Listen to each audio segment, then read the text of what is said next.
Donc, comment ça fonctionne? En fait, le principe, c'est quelques exercices physiques, enfin, exercices. C'est vraiment très simple, facile, accessible à tous. Et en fait, le principe est que quand on stimule le corps, en fait, ça active certaines zones et fonctions cérébrales. Voilà, c'est assez simple par rapport à ça.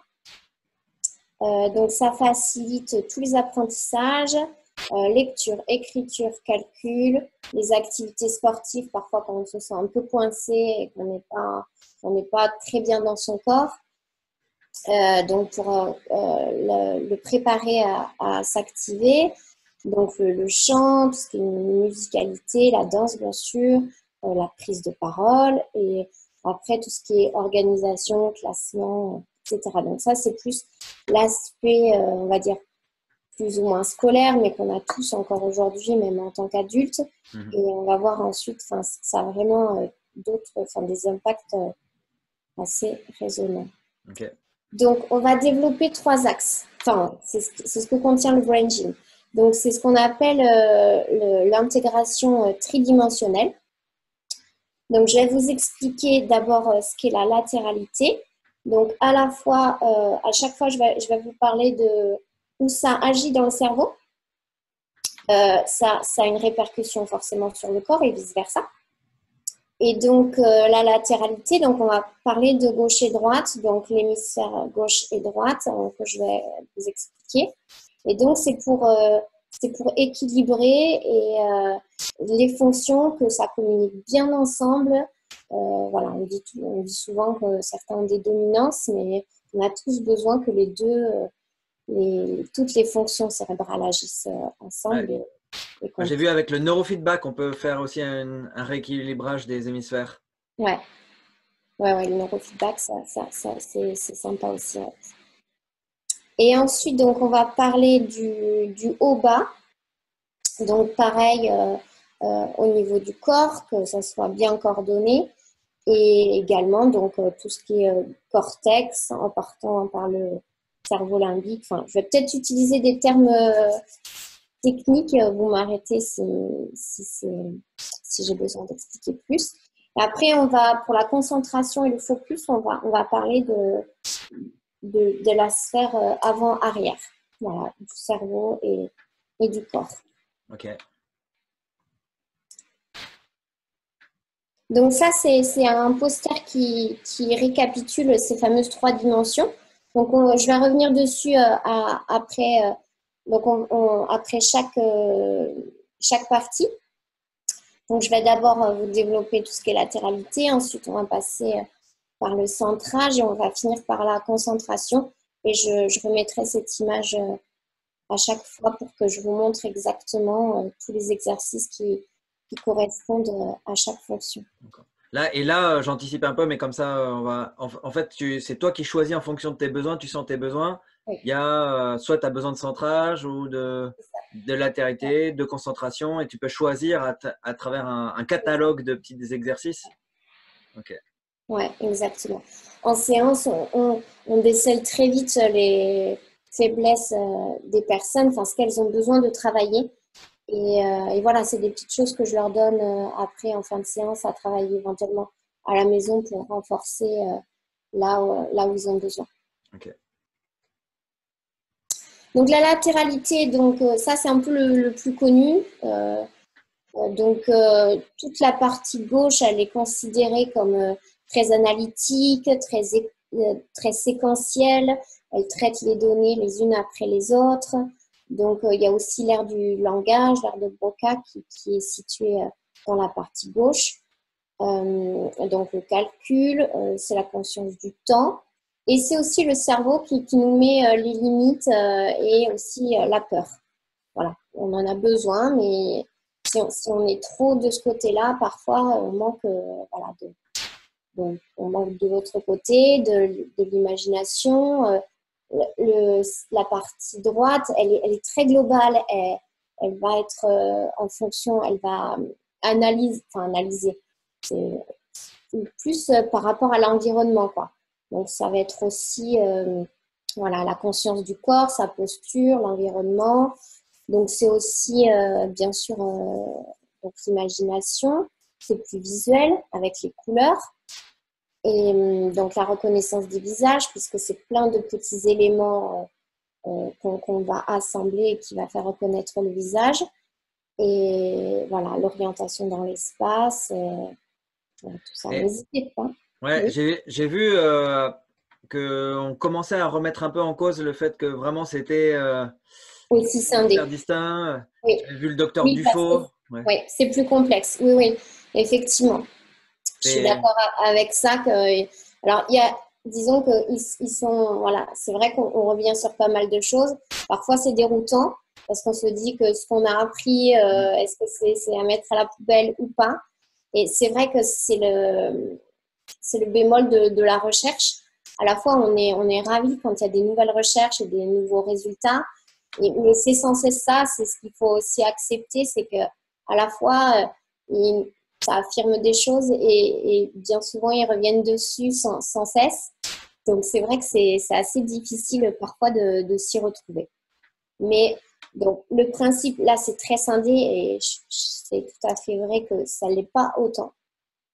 Mais dans le principe, vous allez voir dans le brain gym et dans les exercices qu'on va faire, c'est que, par contre, ce qui est sûr, c'est que la partie droite, au niveau nerveux, gère tout ce qui est la partie gauche du corps et vice-versa.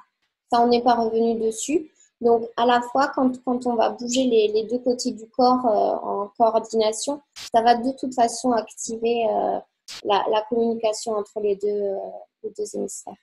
ok. Alors, juste un petit schéma technique pour vous montrer la seule communication qui peut exister entre les deux hémisphères, c'est le fameux corps calleux. Donc là, c'est une coupe, hein, donc on le voit forcément tout petit, il est plus long dans sa profondeur.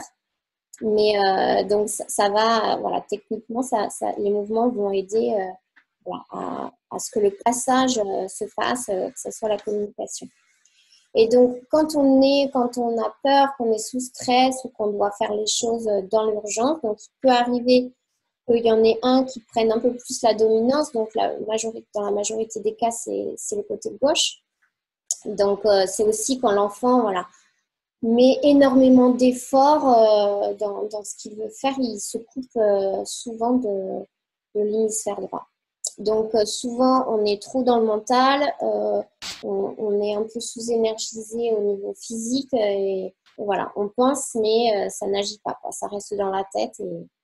Et à l'inverse, si jamais c'est le cas, si l'hémisphère droit ou ses fonctionnalités en tout cas prennent le dessus, là c'est un peu l'inverse, on va un peu bouger dans tous les sens sans réfléchir. Voilà, on peut courir à droite, à gauche, mais on sait plus ce qu'on va faire, on n'a plus ce côté analytique des choses.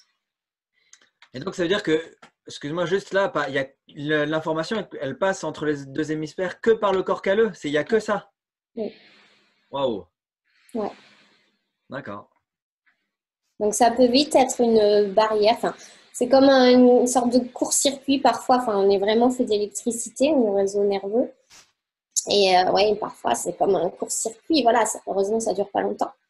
Mais effectivement, en état de stress, on peut être coupé de toutes ces possibilités, être un peu bloqué dans certaines fonctionnalités. Ok.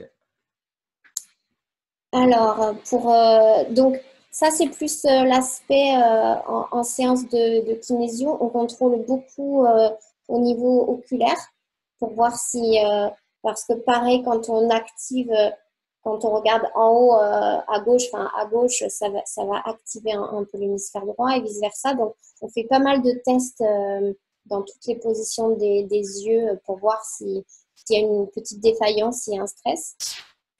Donc après, pareil, on va avoir les exercices qui détendent un peu les muscles des yeux qui peuvent aider tout ça. Et on va aussi agir sur tout ce qui est tension des muscles du cou, autour des oreilles, tout ça. Et enfin, aussi tester quelques exercices sur la coordination du corps pour voir si on décèle aussi quelques faiblesses. Alors, là, on va commencer à la pratique. Donc, la latéralité, bon, je vais me lever pour essayer de vous montrer un petit peu. Je vais te mettre en plus grand. Je vais essayer. Clac. Normalement. Et donc, le cross-crawl, ça c'est donc en premier. Donc, je m'excuse, les dessins ne sont pas super nets. Donc, le cross-crawl, le principe, ça va être. Tac. Ça va être en fait de croiser. Alors, ça va être tous ces exercices de latéralité. Ça va être un peu le principe de croiser la ligne médiane. Donc, à partir du moment où on active côté gauche, côté droit, etc., qu'on agit sur l'espace de la latéralité, donc ça va activer tout ça. Donc, le cross-roll, c'est une chose qu'on fait assez souvent avec les enfants. Donc, on va croiser le genou et le coude opposés, comme si on marchait, mais c'est un peu la marche naturelle, mais il faut croiser la ligne médiane.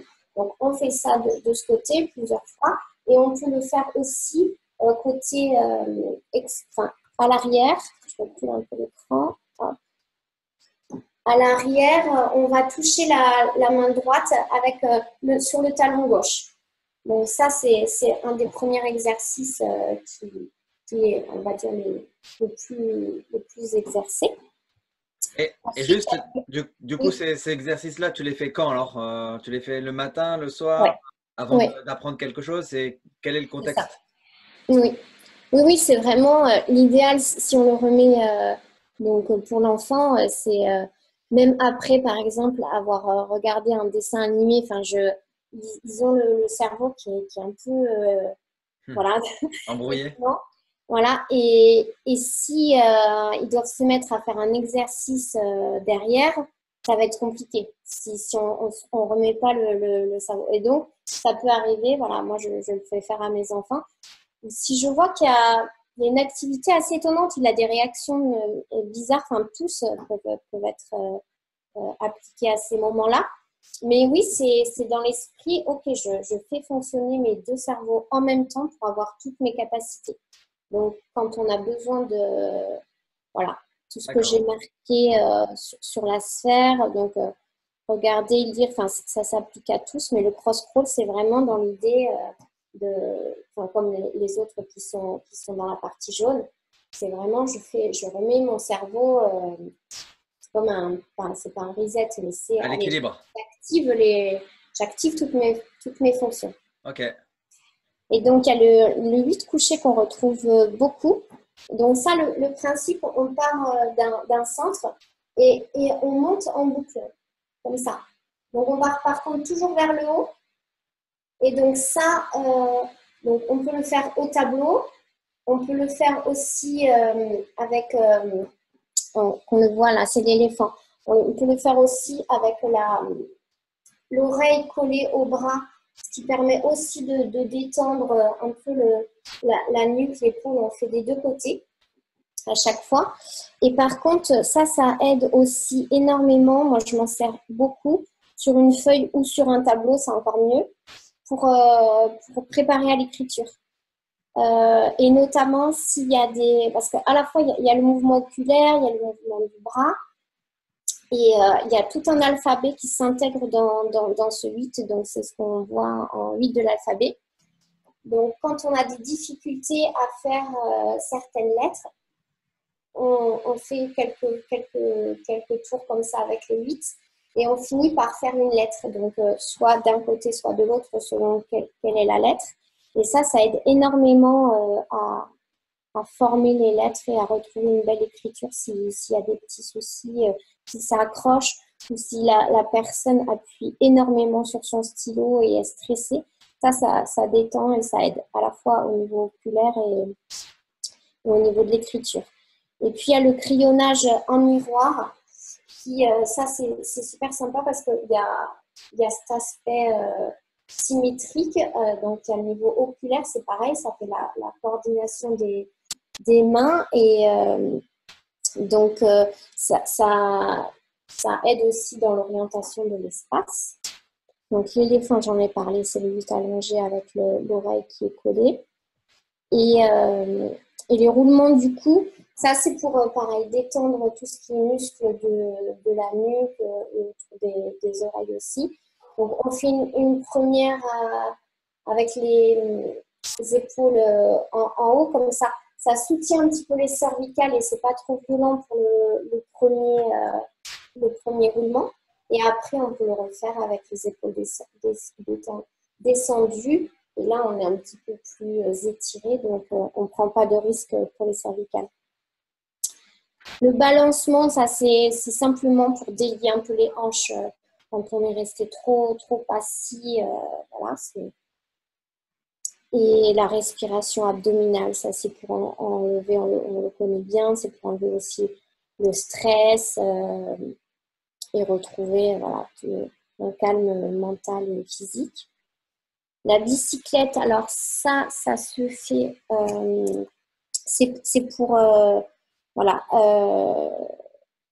activer le corps et l'esprit. Bon, c'est un peu comme les abdominaux croisés, mais ça peut. En fait, le principe avec le cross-crawl debout, c'est un peu pareil. Le dynamiseur, c'est pour, pareil, apaiser les tensions qui peuvent être au niveau ventral. C'est un étirement qui détend toute cette partie de l'abdomen. Et après, la visualisation d'un X, bon, c'est vraiment symbolique par rapport à tout ce qui est latéralité, croisement de la ligne médiane. Je suis consciente et je veux faire travailler mon cerveau avec les deux côtés. Ça veut dire quoi, visualisation du X? Ben, vraiment, soit quand on perd de la concentration et ouais, quand on perd de la concentration, c'est soit tu le traces devant toi, donc tu visualises une sorte de X, et c'est vraiment pour signifier au cerveau que c'est bien avant d'affronter toute nouvelle situation, et ça nous rappelle voilà, cette fameuse intégration de l'hémisphère droite et gauche et tous ces mouvements. Voilà, c'est quand on ne peut pas vraiment bouger et qu'on sent qu'on perd l'attention ou ses capacités, ça marche pas mal. Tu le visualises dans ta tête ou tu suis avec tes yeux? Tu peux oui, quand tu le visualises, quelque part, tu fais le mouvement de croisée. C'est quasi. Parce que je viens de tester et quand je fais avec les yeux, j'ai l'impression que c'est plus facile. Efficace. Ouais. Ouais. Il faut garder ça alors. Voilà. Est-ce qu'il y en a qui ont des questions sur cette première sphère? Ça, c'était donc concentration, remise à l'équilibre. Ouais, c'est surtout latéralité, savoir se servir vraiment de toutes ces fonctionnalités qui sont ciblées gauche et droite, analysées, et à la fois avoir l'imagination pour avoir des solutions D'accord. qui sont liées à l'imagination. C'est déjà bien de marcher dehors quand on fait une pause, mais c'est encore mieux de faire ça. On récupère encore plus vite. Ouais. Okay. Alors, on va passer au centrage. Donc là, au niveau cérébral, c'est tout ce qui est cortex. Donc, ça gère énormément de choses. Hein. C'est toutes les capacités cérébrales. Mais avec, donc là, je ne l'ai pas situé, mais il y a le limbique aussi avec l'amygdale, etc., toutes les émotions. Et donc, le cervelet, qui est un peu notre cerveau archaïque, c'est celui qu'on retrouve chez tous les animaux. Et après, avec le tronc cérébral. Donc pour dire un petit peu les fonctions de chaque. Donc, le cervelet, c'est le contrôle moteur, c'est l'équilibre, la posture, le tonus musculaire et aussi la coordination, la motricité volontaire. Et ensuite, dans le tronc cérébral, donc, qui contient également le bulbe rachidien, donc il y a énormément de voies motrices et sensitives et ça gère tout ce qui est cardiovasculaire avec la régulation cardiaque, la modulation des fréquences, des contractions du cœur et la respiration automatique. Okay.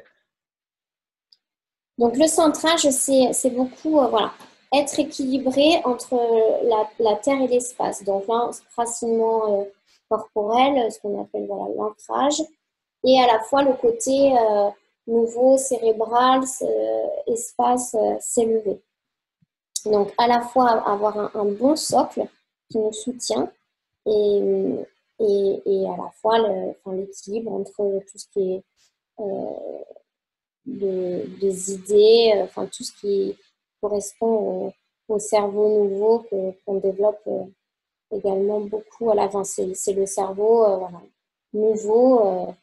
On fait partie des êtres vivants qui avons le plus développé, entre autres, cette partie nouvelle.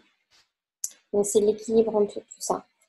Donc, c'est aussi cet équilibre et ce centrage, ça apporte donc le sens de la mesure, donc pas partir trop dans les excès. Donc, c'est lié aussi à la marche, l'équilibre. Nous, en séance, on s'en sert beaucoup aussi pour voir quand une personne est un peu bloquée dans une situation qui ne voit pas de choix, donc pour la permettre d'avancer ou de prendre un petit peu de recul. Voilà, on s'en sert de cette manière-là également. Et pour nous, c'est aussi relié à l'os hyoïde qui se trouve ici et qui sert à l'expression de soi, à parler, à chanter, tout ça. Des exercices à faire avant une conférence, alors, par exemple. Par exemple, on va voir ça. Et c'est aussi donc cet équilibre entre ces deux parties. Comme je vous ai dit, la partie basse, c'est plus notre cerveau archaïque, donc qui était d'un côté animal à réagir soit en lutte, soit en fuite. Donc, on retrouve cet aspect au bas avec le corps. Donc, la lutte, il y a l'arrivée sanguine qui se mettait dans toute la partie postérieure pour pouvoir se battre. Et sinon, quand c'était la réaction de fuite, on le sent encore aujourd'hui dans certaines situations.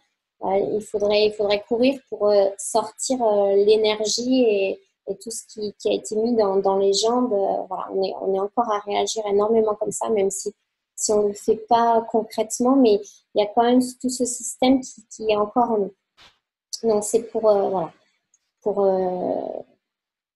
se servir de son cortex plus élevé pour apaiser ça et raisonner d'une autre manière aujourd'hui parce qu'on a ces capacités-là. Ok. Donc, c'est les émotions et les sentiments. Enfin, c'est cette lutte entre l'instinctif et le cérébral qui réfléchit et qui s'adapte. Donc, en séance, on check la coordination de la marche. La synchronisation aussi, pour nous, c'est très lié entre la synchronisation des mouvements des os du crâne, enfin du haut, et avec le sacrum. Donc, on travaille sur cette sphère avec le liquide céphalorachidien. S'il n'y a pas assez de mouvement, ça ne circule pas bien. Voilà. Et pour revenir au concret, donc on est sur la partie bleue, gauche, donc le centrage. Donc, la première chose qu'on fait, qui fait du bien, c'est boire de l'eau, ou de l'eau simple, sans additifs. Je ne parle même pas du thé ou des boissons, même légèrement sucrées ou quoi. En fait, donc le cerveau, cette sphère, on pourra la mettre dans toutes les parties, bien entendu. Mais c'est énergétique et c'est aussi pour que tout ce qui est passage neurologique, on a besoin d'eau parce que le corps en est largement constitué, mais aussi pour toutes les connexions de toute façon. Et quand on boit de l'eau en toute conscience et même qu'on la garde un petit peu dans la bouche pour la faire passer un peu sous la langue, là, ça peut être puisé directement. Comme ça n'a même pas besoin d'être absorbé par le système digestif. Là, ça peut être pris directement. Donc, boire de l'eau, quand on a d'autres boissons, c'est vraiment, ça vient se rajouter. Et de toute façon, on sous-estime toujours aussi la consommation d'énergie du cerveau. C'est 20% de la consommation d'énergie. Donc, quand on réfléchit beaucoup, il faut boire de l'eau. Et oui, et même quand on dort, c'est ça, le cerveau, il reste actif. Parce que c'est vrai qu'on associe beaucoup ses besoins avec les activités sportives. ou quand on a chaud dans l'ambiance. Et c'est pour ça, voilà, il ne faut pas hésiter à boire de l'eau même avant le coucher. On ne va pas forcément se réveiller pour aller aux toilettes. Et le matin aussi, on est souvent déshydraté. Et si on boit du thé ou du café, c'est pas pareil. C'est pas de l'eau qui est disponible de suite. Donc, Juste, Virginie, il reste 25 minutes. oui, ça va rentrer.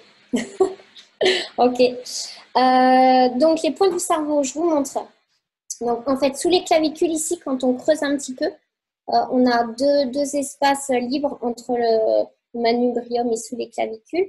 Donc, c'est des endroits donc on appelle les points du cerveau qu'il faut masser avec une main sur le nombril. Voilà, comme ça, idéalement. Un pouce et 2 doigts. Ça, c'est une question de polarité du corps. Et on pense à échanger. C'est important de changer. Donc ça, les points du cerveau. Donc là, ça prévient la tension qui peut aussi parfois s'installer au cours de la lecture dans les yeux. Ça fait aussi. Ensuite, on passe. Ça fait très bizarre de masser ici pour le cerveau. Oui, mais toute stimulation du corps intervient forcément. Enfin, tout est relié, hein, c'est le côté sensitif. Et donc ensuite, on va passer au point dit d'enracinement. Donc là, pareil, toujours une main sur le nombril, elle peut être dirigée un peu vers la terre pour signifier que c'est cette action-là qu'on veut attribuer. Et on va stimuler le point qui est sous la lèvre inférieure, entre le menton et la lèvre inférieure. Donc ça correspond aussi à un point d'acupression dans les méridiens chinois. Donc voilà pour celui-ci. On va avoir aussi donc, le fameux point qu'on appelle de l'espace. Donc là, on va stimuler le point qui est au-dessus de la lèvre supérieure sous l'arête du nez, sous la base du nez, en posant une main sur le sacrum, sacrum coccyx. Donc, on pose la main, on stimule ce point qui est ici. Donc ça clarifie aussi pas mal quand on a des décisions rapides à prendre. Voilà, au niveau de l'esprit, c'est assez efficace. Ça paraît un peu fou, hein. C'est hâte. Et non, mais enfin, voilà, moi je me C'était prouvé, hein, mais c'était juste une réaction d'un néophyte. C'est vrai que quand tu découvres ça, moi, je ne suis pas assez fort en médecine chinoise ou en acupuncture, mais effectivement, il doit y avoir des liens avec les méridiens. Mais c'est bizarre. ça. Oui. Et après, on a les points d'équilibre donc, qui se trouvent derrière l'oreille, entre à peu près à 2,5 cm, vraiment la base du crâne, de part et d'autre de la colonne. Donc ici, là, ça c'est des points qui sont bons à stimuler pour rester actif dans le mental et avoir le corps détendu. Et il y a une chose qui marche vraiment très bien aussi, c'est le déroulement des oreilles. Quand on perd son attention auditive, comme ça peut peut-être vous arriver à vous en face. Donc, en fait, on part du centre du pavillon et en fait, on étire l'oreille doucement, mais fermement, vers le haut, vers haut arrière, vers l'arrière et vers le bas. Donc ça, c'est pareil, ça stimule, on dit, on veut écouter et ça fait, enfin, je sais pas vous, mais moi, à chaque fois que je le fais, je trouve que ça fait du bien, ça réveille, ça détend. Moi, ça va être la première fois, je peux pas te dire. Ne perds pas tes écouteurs. Et pour préparer à l'expression orale, ici, il y a ce qu'on appelle le bâillement énergétique. Donc, on bâille comme ça pour ouvrir bien grand la mâchoire et on pose les doigts sur donc l'articulation entre la mâchoire fixe et la mobile. Et donc, on vient masser tout en bâillant. Voilà, parce que c'est souvent, ça peut être bien aussi quand on sent qu'on est assez crispé, qu'on serre pas mal dedans. Donc ça, c'est tout ce qui est centrage. Donc ça peut servir aussi donc à planifier, s'organiser, classer. Voilà, ça clarifie et ça remet bien en place. Et après, sur le schéma que vous avez à l'écran, donc il y a les points positifs et le Wayne Cook. Ça, ils ont été classés ici, mais c'est aussi deux exercices qu'on pratique très régulièrement. Donc, les points positifs, ce sont les deux prééminences frontales. Donc, ça, c'est plus pour faire quoi. En fait, quand on cherche une idée ou quoi, souvent, c'est assez... on se tient assez souvent comme ça, Ouais, par vrai. réflexe, par instinct. Donc, c'est vraiment ça, en fait. On fait des choses de toute façon naturellement. Là, effectivement, ça peut peut-être vous paraître bizarre, mais on se masse assez souvent, instinctivement, sans savoir pourquoi, mais déjà quand il y a des tensions, mais c'est parce que le toucher, ça stimule. Et le Wayne Cook, ça, c'est vraiment la base du centrage. C'est quand on sent qu'on est stressé, qu'on a besoin de retrouver son souffle et son calme. Donc, je vais essayer de vous montrer rapidement. Donc, on croise les jambes. Là, je ne vous voyez pas, mais on se croise les jambes. On peut le faire assis aussi. On croise les bras, les doigts, et on remonte comme ça. Donc là, on voit bien l'axe central sur lequel on est. Donc, c'est vraiment symboliquement et physiquement ça. Et simplement, donc pendant 1 minute, à l'inspiration, on retourne la langue au palais. Ça, c'est pour stimuler un peu l'hypophyse qui est dessous, enfin au-dessus. Donc, on retourne la langue à l'inspi et on relâche la langue à l'expi. Donc, on fait ça 1 minute. Et ensuite, on s'ouvre avec une grande inspiration et on centre, voilà, juste en joignant les doigts. Alors, excuse-moi, il y a Stéphanie, je crois, qui a levé la main, mais je suis pas sûr je sais pas si elle a fait exprès. Stéphanie, si tu veux nous partager quelque chose, il y a en bas, c'est marqué converser pour un module de chat. Donc, si tu as une question, n'hésite pas. Je continue et tu me dis quand Stéphanie a sa question. Et donc, on va terminer avec tout l'aspect concentration qu'on appelle aussi focus entre l'avant et l'arrière. Donc, l'avant, c'est tout le lobe frontal, c'est la conscience du présent, comportement intentionnel, la prise de décision, le langage verbal aussi avec l'air de Broca qui est à gauche mais qui fait partie de l'avant. La motricité fine, on anticipe, c'est avoir un comportement adapté et un mouvement volontaire, c'est la projection du futur et la mémoire à court terme. Ça, tu confirmes avec tes connaissances? Ouais, carrément.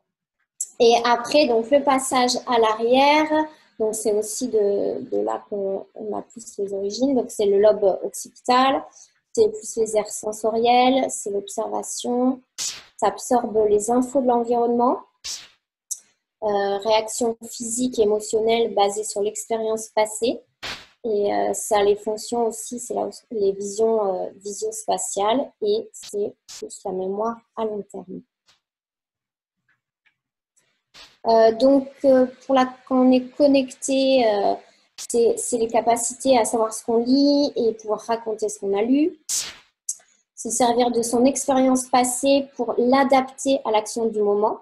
Voilà, pas forcément se dire c'est passé ça, il y a plusieurs temps, j'ai réagi comme ça, donc je réagis de la même manière. Non, c'est être ouvert à de nouvelles solutions. Voilà, ça aide à s'impliquer, à assimiler son apprentissage surtout.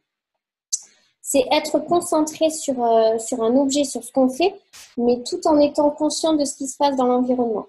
Parce que donc, quand on est déconnecté, on va dire, à l'inverse, donc soit on est concentré, mais on est complètement coupé de son environnement, soit à l'inverse, on n'arrive pas à se concentrer et c'est les éléments extérieurs et environnants qui nous perturbent et qui attirent notre attention.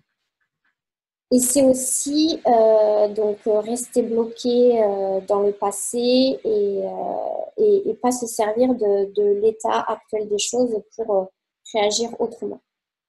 Ça peut être aussi les enfants hyperactifs, inattentifs ou qui ne comprennent vraiment pas ce que dit la maîtresse ou quoi. Les personnes qui ne voient pas de solution, qui perçoivent des informations mais sans arriver à les mettre en application. Être trop centré sur ce qui fait l'environnement, c'est ce que je disais avant. Et vraiment, cet aspect de se servir de l'expérience passée, témoin, mais voilà, se servir de notre projection du futur ou sur l'environnement pour adapter toutes nos réponses dans le moment présent.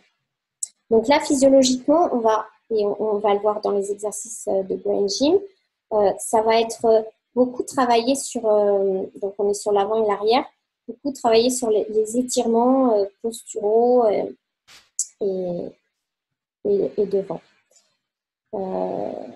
Voilà. Et donc, on travaille aussi en séance sur le liquide céphalorachidien et tout ce qui est toutes ces sphères du passé et qui nous amènent à réagir toujours de la même manière et justement passer à quelque chose de nouveau. Stéphanie, pas de questions toujours? Non, bon, c'est bon, elle fait erreur de manip, j'ai répondu, merci. Ok. Et donc, pour terminer, donc, on va être sur ces activités d'allongement. Donc, pour comprendre, participer, avoir cette vue d'ensemble et à la fois rester focus. Donc, on a ce qu'on appelle l'activité de la chouette. Alors, ça, c'est on lève une épaule, on maintient avec la main opposée. Et puis, on la ramène un petit peu vers l'arrière. Ça fait un peu une contre-pression. Et donc, on tourne la tête du côté de la main. Et donc, ça va détendre toute cette sphère au niveau des épaules et du cou, et inversement. Après, pareil, pour détendre toute cette chaîne musculaire, on va avoir l'activation du bras. Donc, il y a ce bras qui va vouloir bouger et on s'empêche avec l'autre, on l'empêche. Là aussi, on fait un peu un contrepoids. Donc, ça, voilà, ça détend, on fait de l'autre côté. Moi, ça craque de partout. Hein. Ah, vas-y, doucement, ne te blesse pas. Et la flexion du pied, donc c'est plus pratique, on parle de flexion du pied, mais on va agir surtout sur le mollet. C'est plus facile assis. Donc là, je vais simplement vous expliquer. En fait, on part des extrémités du muscle, donc vraiment sous le genou et au-dessus de la cheville. Et en fait, on va aller chercher les points douloureux. Donc, on s'arrête dessus et après, on pointe et on fléchit le pied pour détendre ces points. Tu veux dire que tu masses des endroits? On masse légèrement, mais même en restant appuyé dessus, le fait de fléchir et de pointer le pied, ça délie. Ok. Voilà, le muscle. On commence d'abord par les tendons. Après, il y a l'allongement du mollet. Donc ça, on le connaît, pour ceux qui courent notamment. Donc là, c'est aussi pour étirer tout ce qui est, ça agit aussi sur les fascias. Donc entre les os du crâne, les bas, le bas du crâne et jusqu'au talon. Donc c'est vraiment genou fléchi en avant et l'autre tendu. Et on peut commencer le talon relevé et on va doucement aller le remettre, l'abaisser vers la terre. Le planeur, il peut se faire, ou la glissade, il peut se faire assis ou debout selon l'équilibre de la personne. Donc le principe, c'est là aussi, on a les jambes croisées. On relâche tout le corps et les mains et les bras vers les pieds. Et donc, on détend toute la chaîne musculaire arrière. Et si on est debout, on peut éventuellement faire quelques balancements pour détendre un peu plus au niveau latéral. Donc ça, c'est l'idéal, soit avant d'aller faire du sport ou quand on est resté toute la journée assise. que du coup, on a tous les muscles qui se sont un peu rétrécis. Et la dernière activité d'allongement, donc là, c'est à faire aussi avec la respiration, c'est important. Donc, les jambes écartées, on ouvre le pied sur lequel on va fléchir. Donc, pendant qu'on plie le genou, on va expirer et on inspire en tendant la jambe. On va faire des deux côtés. On inspire en tendant la jambe. Ok. Oui. Tu expires en pliant et tu inspires en tendant. Ok. Et enfin, si on voulait retenir juste 4 choses qu'on peut appliquer facilement au quotidien pour être apte à attaquer notre journée avec toutes ses capacités, c'est donc boire de l'eau. Donc là, c'est noté qu'un manque d'eau de 2% diminue les facultés cognitives de 20%. Je n'ai pas vérifié l'info, mais si c'est le cas, c'est énorme. Ouais, on voit ça après les fêtes de Bayonne, ouais. Faire les points du cerveau, ça redonne une pensée claire, ça équilibre l'énergie, les émotions, et là, c'est même marqué les hormones. Et le mouvement croisé. Le mouvement croisé, ça c'est facile à faire aussi, ça dynamise et voilà, ça fait bouger le corps, ça réveille le cerveau, ça détend. Et ne pas oublier à faire à l'arrière aussi. Ça peut être facile à l'avant et à l'arrière un peu moins. Donc, à chaque fois qu'on a une difficulté ou qu'on ne se sent pas super à l'aise à faire un mouvement, ça peut signifier qu'il soit bon à travailler. Et enfin, donc le contact croisé, ça c'est ce que je vous ai montré comme ça. Ça peut aussi aider quand on a du mal à trouver son sommeil. Ça calme énormément. Je vais tenter. Ouais, c'est bien dire. Voilà, c'est terminé pour aujourd'hui. J'espère que ça vous a plu, que vous avez appris des choses. Et voilà, si vous voulez plus d'infos, vous pouvez me contacter. Moi, j'ai mon cabinet sur Anglette, donc si vous habitez pas très loin.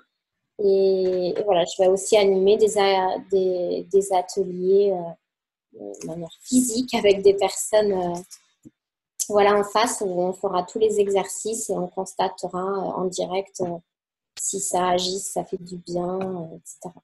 Ok, bah, merci beaucoup, c'était très clair. Il y a Anne qui dit super, très intéressant. Effectivement, c'est une découverte. Alors, moi, j'avais commencé à regarder un peu sur Internet, tu voyais des choses à droite à gauche, mais là, c'était très complet parce qu'on voyait justement, c'est ça, on voit la différence entre juste chercher une petite info à droite à gauche et puis là, avoir la totalité, de comprendre le contexte, les 3 grands enjeux et tous les exercices qu'il y a derrière. En plus, avec un petit résumé à la fin des 4 essentiels. Donc, c'est plus facile effectivement à mettre en place que directement je pense, les 30 parce que c'est une habitude à prendre du coup. Oui, c'est ça. Il faut soit bien se connaître, soit avoir consulté pour savoir ce dont on a besoin réellement.